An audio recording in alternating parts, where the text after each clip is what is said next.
whether that would be a hostile terrorist or just a passive civilian. You, by and large, and seriously, I mean, more or less completely, given the freedom to either walk by or stealthily get past, say, a terrorist, or just ignore the pedestrians, or knock them out temporarily, or just murder each and every one of them.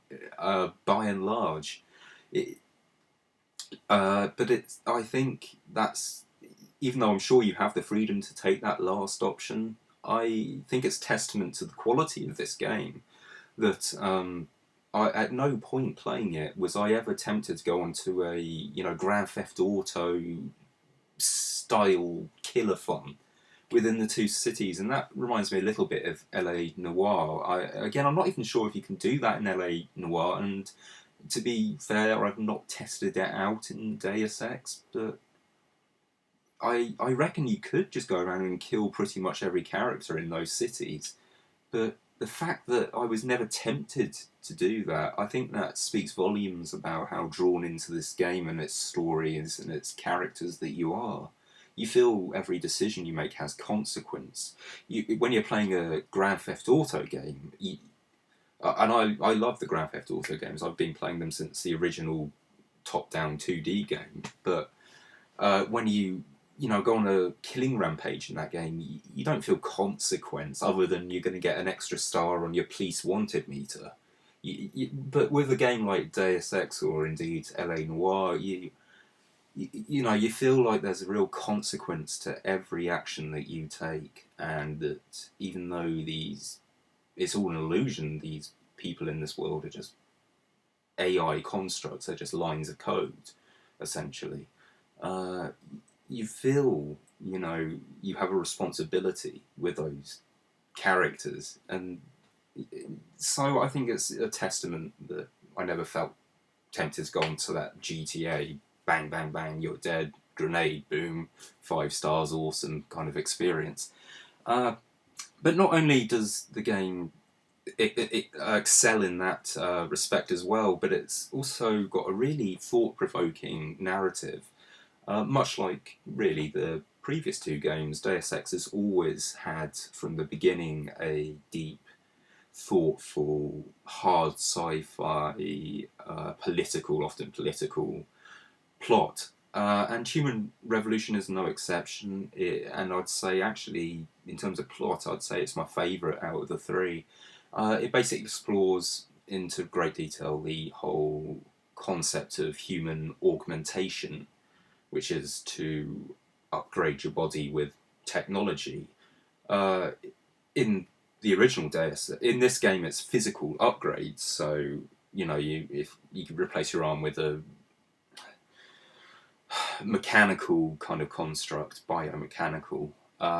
Whereas in the original Deus Ex, the follow-up chronologically from this game, it's nanotechnology, so it's got down to microbes in your system and just that kind of level, which is, actually thinking about it, one area in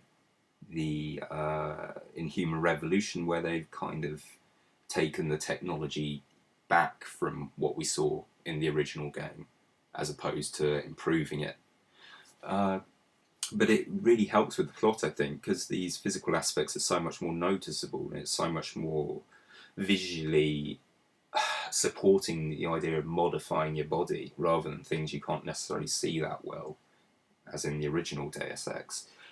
Uh, but the story is about, two factions: those who support augmentation and those who oppose it, and for ethical and moral reasons, and the people who support it for furthering the human race and evolution through our own design purposes. And really, it makes for a really nice, really fascinating story. It's really good. Like I said, it's hard sci-fi. Great stuff. Really nice. Terms of graphics for the game, this is no slouch in that department either. I've heard people on forums and whatnot moaning about The graphics sometimes say, "Oh, they're not very good." Oh, I don't even know why I'm commenting on these people, frankly. I hate people like that. Whiny little bitches, and you just shut the fuck up. Okay, the graphics in this game, okay, they might not technically be the best there is, but they're still damn impressive from just a technical perspective. But where they really work is the design, the art design, the detail into these environments, particularly Shanghai, the sort of latter half of the game, or halfway point maybe, I'm not sure. Uh, it's visually just captivating. You feel like you're in a real city. It's just phenomenal. It's great, and anyone who moans about the graphics can frankly go spin on that. Okay, but the soundtrack as well. I need to say as well, beautiful, amazing, sublime. It heavily recalls, and actually in a couple of instances actually references the original Deus Ex soundtrack, which is a really nice touch. But it's great. It's, you know, words are failing me here describing it, but fantastic, great. Unfortunately, though, with Human Revolution, there are a couple of little niggling issues with the game. For starters, I feel, you know, the two cities you explore, Montreal and Shanghai, they're fantastic, they're great.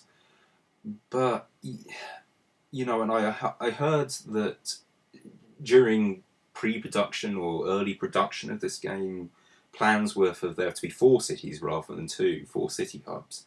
That got dropped, and I completely understand the reasons why. It's, you know, as with anything like this, it's money and time, and that's completely understandable. But playing the game through to completion, I do feel it just kind of needed that 3rd city just to perfectly round the game off. Because what happens is you go to one city and then you go to the next, and then you go back to the first and then back to the second. It's, it just feels like they were padding out the lack of a 3rd or 4th city by just going back to the same location and putting some new missions in there. It would have, I think, worked a lot better. It didn't even have to be a longer game, but it would have worked better if there were just that 3rd city to explore, and those new missions could have been placed in that instead. But you know, like I said, it's understandable, and like I said, these issues are niggling. But perhaps the greatest issue that I have with the game is its boss battles. And yes, you heard that right. Anyone who's played a Deus Ex game would have the same reaction. Boss battles? What the fuck? Boss battles in a Deus Ex game? I mean, oh, Jesus Christ. No. It's wrong. Okay? And it's annoying. It's these moments, and they are few and far between, but when they do occur, they grind the game to a halt, you know, to a complete standstill, and they're incredibly frustrating to play. Not only are they difficult, but it's like not only are they difficult, but they're in complete opposition of what Deus Ex should fundamentally be about. And Deus Ex fundamentally, I've said at the beginning of this review, that it should be about freedom of choice. And the boss battles, really lack that. Fair enough, they offer you some methods if you're sort of paying enough attention and explore a little within those boss arenas, and they are arenas. There are ways to defeat the boss other than just unloading clip after clip of ammo into them. But they don't give you the option to talk your way out of the situation. They don't give you the option to, well, run away. You know, and that's not what Deus Ex should be about, and they're completely out of place, you know. But ultimately, again, these issues, you know, they're minor. They don't overshadow the whole experience. Uh, one could argue that in fact these issues and minor flaws only actually serve to remind you just how sublime the main game itself is. For example, the boss battles, they remind you of the amount of freedom when you're playing them that's available to you throughout the actual rest of the game, the main meat of the game. And it makes you realise how wonderful that experience is by playing these few segments throughout the game where it's just like all that's been kind of taken away from me. And geez, yeah, this is dated. It feels dated. It doesn't feel like it fits with the game. But it makes you, in a way, appreciate just how great the rest of the game is. And also with the cities, again, there's an element of just you finish the game and you want a third city. But the fact you want a third city, that means you enjoyed the game. That means you want more. You don't want this experience to end. And I always feel that's the mark of a truly great game, is if you can play it for, and this game will last you many an hour, maybe not as many as, something like Oblivion or Fallout. Okay. I don't know, an estimate. I unfortunately didn't have a counter for the time I've been playing the game, so I couldn't evaluate. I guess I'd probably say I played it 20 hours, maybe. I don't know, but it will last a fair old whack. That's what I'm saying. But the fact you finished that incredibly long game and then, or reasonably long game, and then want more, that's a testament. So having said all of this, is this game as great and as epic and classic as the original 2000 release of Deus Ex? In my mind, no, not quite. Not quite. Is it better than Invisible War? Yes, absolutely. I would say it is. It's not to, it offers more depth and more options and more free-form sandbox, larger environment gameplay than Invisible War did, and Invisible War still, compared to most games even to this day, is a vastly more free-form game. So it is even better. I don't like saying better than Invisible War, but even better than Invisible War, but probably doesn't reach the same lofty height of the original classic. Not that you could expect it to. I mean, it's like Half-Life. Okay, Half-Life 2 I love. It's a great game, but the original, that's where it's at for me. The original, that's the classic. I can play that to this day. I played it a few months back. Wonderful game to this day. And Deus Ex Human Revolution, it's like Invisible War. I don't think they're ever going to better the original. It's the original and it's the great.